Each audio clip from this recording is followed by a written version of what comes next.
कार्यकर्ते दोषी कोण? प्रशासन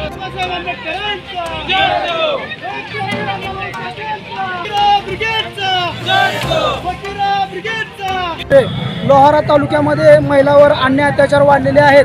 त्याचबरोबर 28 जानेवारी रोजी रुपाली दिगंबर तुनगे या महिलेला शेतात कांदे काढायच्या कामाला बोलवून त्या महिलेचा खून करण्यात आलेला आहे। तर या खुनामध्ये त्या महिलेवर आरोप लादून त्या केस दबवण्याचा प्रयत्न या प्रशासनाकडून चाललेला आहे। तर मला प्रशासनाला एक विनंती करायचं आहे की या खून प्रकरणामध्ये नेमकं किती आरोपी आहेत आणि या खून कुठल्या भावनेतून झालेला आहे याची रीतसर चौकशी करावं आणि त्या पीडित महिलेला न्याय द्यावा।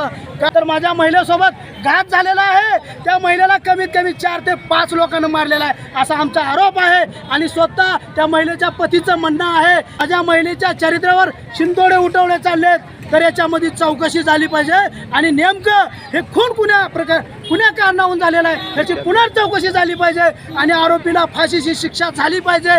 याशिवाय फकीरा ब्रिगेड संघटना ही माघार बसणार नाही, अन्यथा राज्यामध्ये तीव्र पद्धतीचे आंदोलन मी प्रदेश अध्यक्ष नात्यानं सांगतो। आणि ज्या आंदोलन दरम्यान जे पर्यावरण निर्माण होईल, जी परिस्थिती निर्माण होईल याला समस्त प्रशासन जबाबदार असेल हे मी ठोकपणे सांगतो।